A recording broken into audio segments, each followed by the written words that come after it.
Hello and welcome to Red Pill Central. The last video was about red pilling. That is how new perceptions that are radically incongruent with one's belief system can cause a major shift in worldview. This video will be an attempt to red pill viewers regarding our recent history here in the U.S., demonstrating how the use of mass media for propaganda purposes in the early 20th century, especially in manipulating public opinion to back our entry into World War I. Then I'm going to go into some of the censorship, which is the other face of propaganda, to show how a lot of information was withheld from the American public regarding our entry into World War I. First, a couple of definitions. Propaganda. Propaganda comes from the same root as propagate, which means to spread around, usually for the purpose of helping a cause or damaging an opponent. The other side of the coin of propaganda is censorship, which is the deliberate withholding or suppression of information or ideas or opinions for the same reasons. In modern discourse, propaganda generally has a negative connotation, usually meaning the spreading of false or misleading information, opinions, or ideas. Although war propaganda itself is as old as history, the First World War was the first war in which belligerent governments deliberately created organizations to generate and direct propaganda at their enemies, their allies, at neutrals, and at their own populations as an essential part of the way that they waged war. As in all wars, World War I propaganda sought to evoke sympathy for war aims of the United States and Britain and France, and the dehumanization of the enemy, the Central Powers. The latter can be powerfully seen in the propaganda of Britain and France, which portrayed Germans as barbaric and animalistic. Rigid government control was exercised in conjunction with a complicit group of committed pro-war press proprietors. World War I saw mobilization of propaganda on an unprecedented scale, which continues to form an important part of warfare to this day.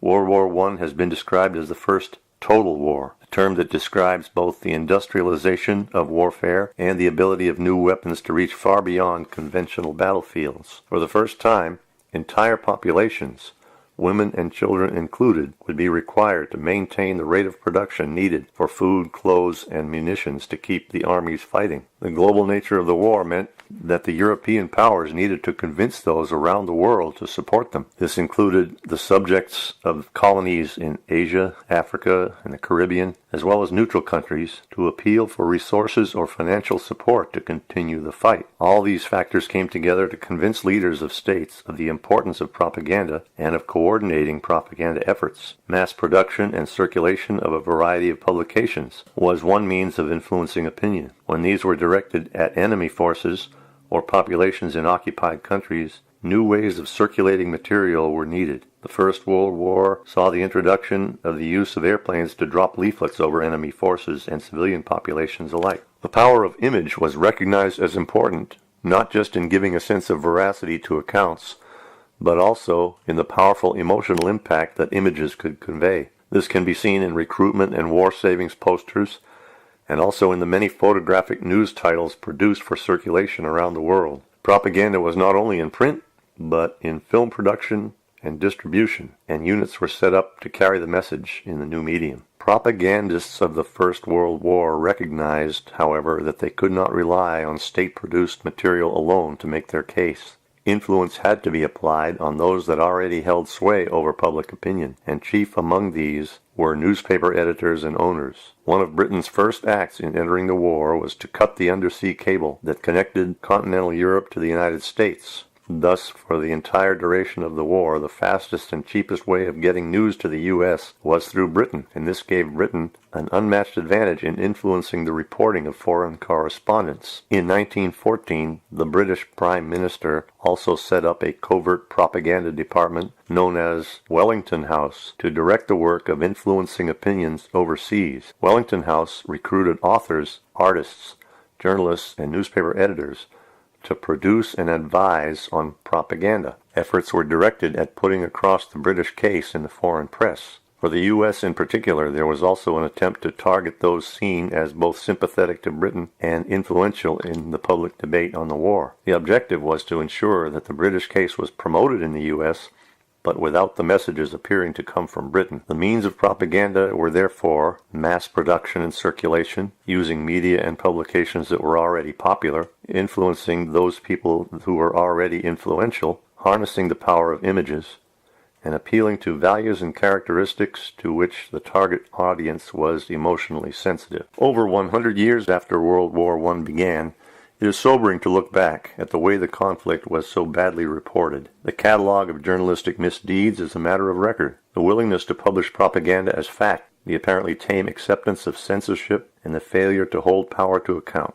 Journalists and reporters were, as they are now, prevented from informing the public by three powerful forces: the government, the military, and their own proprietors. The first example I'll give is the sinking of the Lusitania, a false flag. It was a false flag in the sense that the Lusitania was ostensibly a passenger and cargo ship, but secretly carried munitions and supplies to the Allied forces. The media of the time, of course, were silent about these facts. In fact, the media in the U.S. were full of nothing but anti-German, pro-war propaganda. The facts to be laid out here did not come to light until many years later. This incident became a major catalyst for drawing a reluctant America into the European slaughter pens of World War I. Here's what we know now. On May 7, 1915, a German U-boat sunk the RMS Lusitania off the southern Irish coast with the loss of 1,195 lives, including 128 Americans. 94 children perished, 31 of them mere babies. But was the sinking of the Lusitania one of those unfortunate acts that occurs randomly during war, or was there a more sinister and deliberate hand at work? In a disputed incident like this, one often gets to the truth of the matter by asking the question, cui bono? Who benefits? After a detailed examination of the facts, one can only come to the conclusion that it was the banksters who benefited, and grossly at that. The RMS Lusitania was one of the world's biggest ships and the pride of the Cunard Line at the time of her demise. RMS stands for Royal Mail Steamer, which meant that the Lusitania was certified to carry mail, earning her owners an annual fee of some £68,000. At the time of her final voyage, leaving New York for Liverpool on May 1, 1915, Europe was embroiled in war. Germany had declared the seas around the United Kingdom to be a war zone, and German U-boats were wreaking havoc on enemy shipping. 300,000 tons of Allied shipping were sunk every week, and 1 out of every 4 steamers leaving Britain never returned. Britain was virtually cut off from her allies, and her waters were fraught with danger. In contravention to the rules of war at the time, the RMS Lusitania was carrying a considerable amount of ammunition, explosives, and other war materiel for the armies of England and France.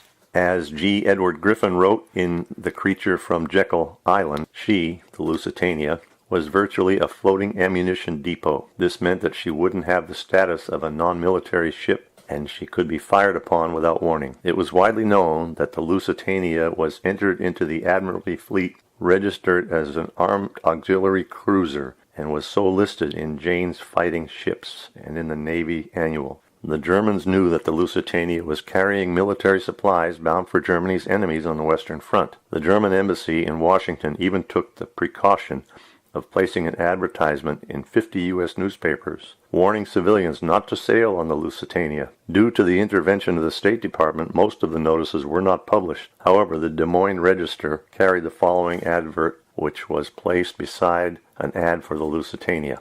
It said, "Notice. Travelers intending to embark on the Atlantic voyage are reminded that a state of war exists between Germany and her allies and Great Britain and her allies, and that the zone of war includes the waters adjacent to the British Isles. That, in accordance with formal notice given by the Imperial German government, vessels flying the flag of Great Britain or any of her allies are liable to destruction in those waters, and that travelers sailing in the war zone on ships of Great Britain or her allies do so at their own risk." That was from the Imperial German Embassy, April 22, 1915. In the early stages of the war, England and France had borrowed heavily from American investors and had selected J.P. Morgan, partner and frontman for the Rothschilds, to act as sales agent for their bonds. Morgan was also selected as a purchase agent to buy war materials when the bond money was returned to the States. Morgan was in the happy position of receiving lucrative commissions in both directions, which in the case of England and France amounted to some 30 million. That's not counting commissions on the hundreds of millions of dollars of business done with Russia, Italy, and Canada. Furthermore, through holding companies, the House of Morgan directly owned many of the manufacturing firms receiving production contracts for military goods from England and France. Undoubtedly, these firms were the foundation of the military-industrial complex later referred to by President Eisenhower. Soon, J.P. Morgan became the largest consumer on earth, spending up to $10 million per day. Morgan was in the privileged position of being buyer, seller, producer, amassing profits from all sides. However, when the war began to go badly for England and France, Morgan found it impossible to get new buyers for the Allied war bonds. There was a real fear in Whitehall at the time that England was about to lose the war. If the Allies were to default, Morgan's large commissions would come to an end and his investors would suffer gigantic losses, some $1.5 billion. On top of that, Morgan's war production companies would go out of business. Something needed to be done urgently. As the RMS Lusitania departed Pier 54 in New York on May 1, 1915, Morgan surmised that if the cruiser were to be sunk by a German submarine, the resulting furor would certainly bring America into the war on the side of the Allies. Not only would Allied bonds be in great demand again, but Morgan's war production companies would have to go into overdrive to outfit over 4 million American soldiers who would be mobilized for the European war. 6 days later, on the afternoon of May 7, 1915, the Lusitania approached within 12 miles of the southern Irish coast. Winston Churchill, the Lord of the Admiralty, knew that German U-boats were operating in the area after 3 ships had been sunk in the previous 2 days. Not only did Churchill not come to the assistance of the Lusitania, but he ordered her planned escort, the destroyer Juno, to return to Queenstown Harbor. Earlier, the Lusitania had been ordered to reduce speed by shutting down one of her 4 boilers, ostensibly to save coal. She was a sitting duck, and the entire Admiralty knew it. At least one of Churchill's officers, Commander Joseph Kenworthy, was disgusted at the cynicism of his superior. In his 1927 book, The Freedom of the Seas, he would write, "The Lusitania was sent at considerably reduced speed into an area where a U-boat was known to be waiting, and her escorts were withdrawn. At 2:10 in the afternoon of that fateful Friday, Captain Lieutenant Walter Schweiger of the U-boat U-20 spotted the Lusitania and gave the order to fire 1 torpedo. The torpedo struck the Lusitania on the starboard bow, just beneath the wheelhouse. A few moments later, much to everyone's surprise, including the watching Germans, a second huge explosion took place within the hull of the ship, and the ship began to founder rapidly. 18 minutes later, the Lusitania disappeared beneath the waves. Irish rescuers sailed out from Cork, 11 miles away, and plucked some 764 survivors from the cold waters. The sinking of the Lusitania was one of the major catalysts for getting America into the war. We've seen then how the U.S.'s entry into World War I helped the big bankers, notably J.P. Morgan. This may partially explain why the U.S. entered the war for the Allies. But was that sufficient reason for Wilson, who ran on the slogan, "He kept us out of war," for him to do an about-face and drag us into the European conflict? There is evidence of bribery, subterfuge, and intrigue associated with Wilson's sudden change of heart. Enter Benjamin Friedman. Mr. Benjamin Friedman, born in 1890, was a successful Jewish businessman of New York City who was at one time the principal owner of the Woodbury Soap Company. He broke with organized Jewry after 1945 and spent the remainder of his life and a great preponderance of his considerable fortune, at least $2.5 million, on exposing the Jewish tyranny which had enveloped the United States.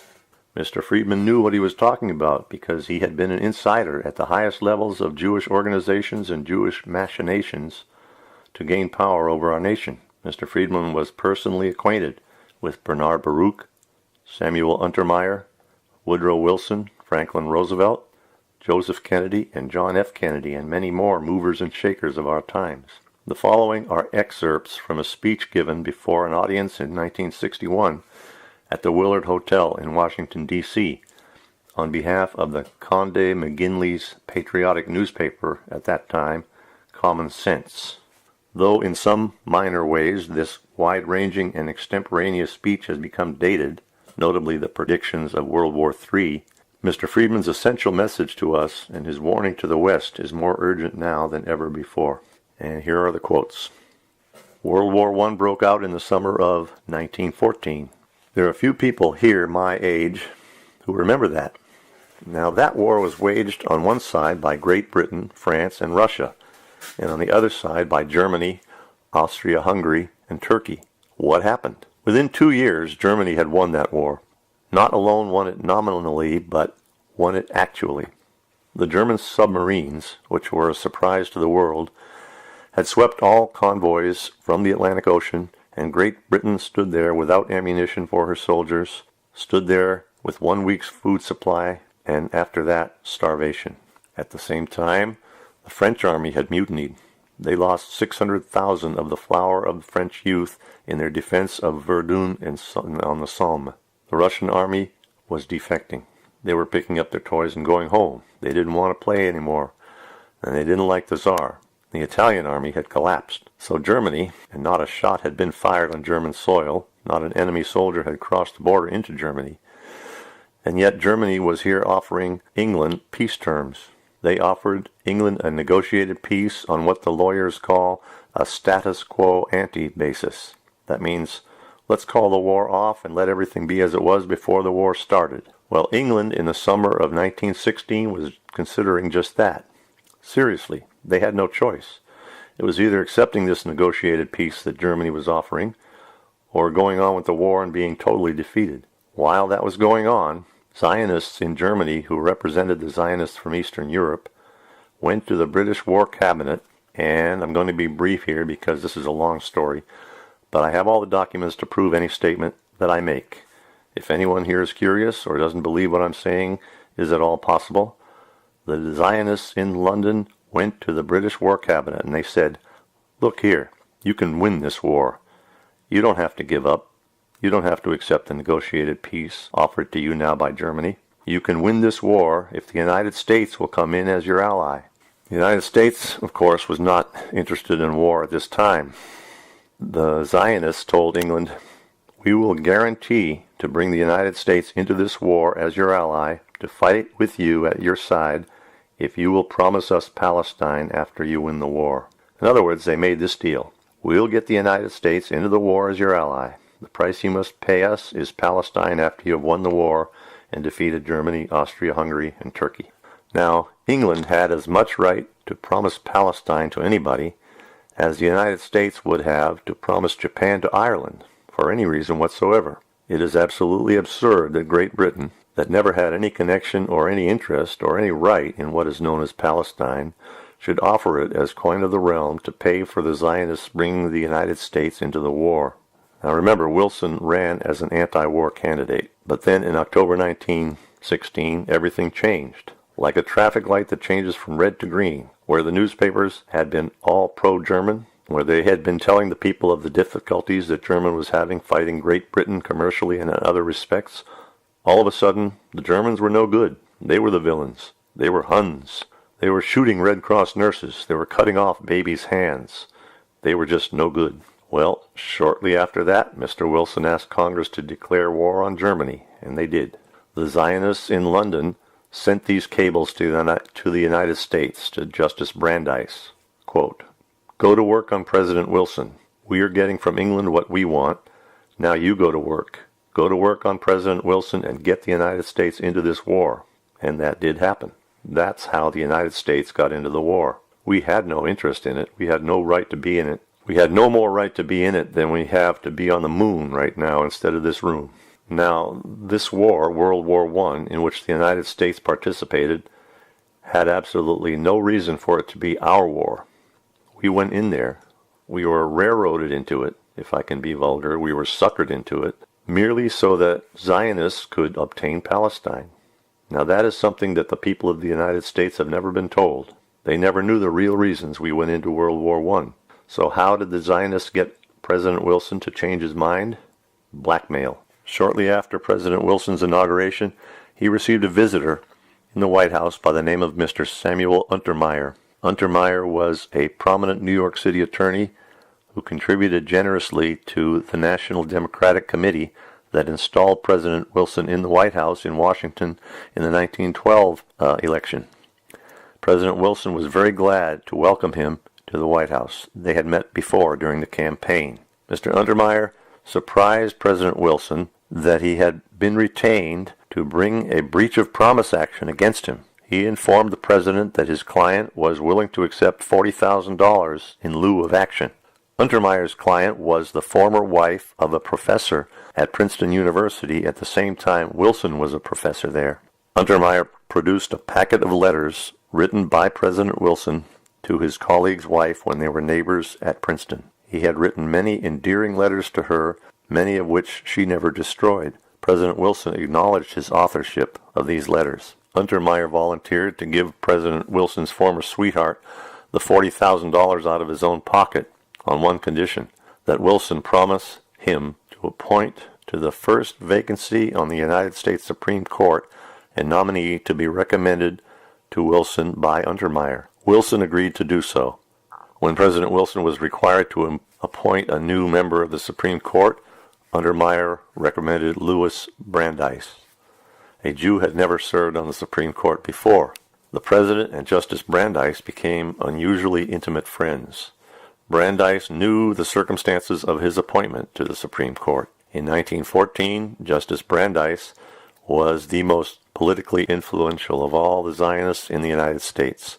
He was in a powerful position to serve Jews both at home and abroad. The opportunity to perform a great service for his Zionist followers soon became available. Justice Brandeis volunteered his opinion to Wilson that the sinking of the USS Sussex by a German submarine with the loss of United States lives justified the declaration of war. Relying on the legal opinion of Justice Brandeis, President Wilson appealed to Congress to declare war on Germany on April 2, 1917. It is commonly understood that Brandeis, more than anyone else, guided Wilson into committing America to World War I.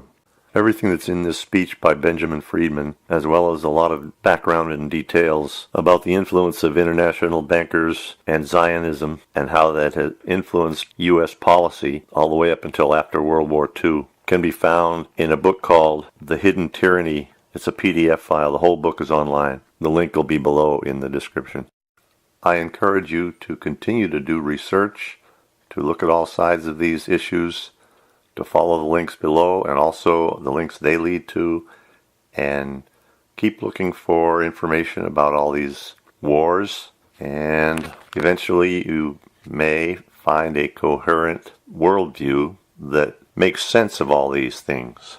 There is a lot of deception. There's a lot of fake news out there. There's people calling true events fake news, and there are people calling fake news true events. And you have to really look at all sides and decide for yourself what you're going to believe. And like it says there on the screen, always be willing to update your beliefs as new information becomes available. Now, YouTube is beginning to censor a lot of content, especially any content that seems to go counter to the mainstream narrative. So this video may even end up being deleted.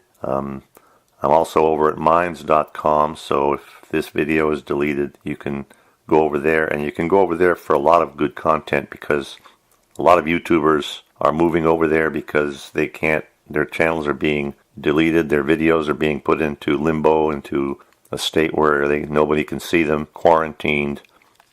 This is just part of the deception that I talked about in the beginning about censorship and propaganda. It's still going on today, just as it was in World War I.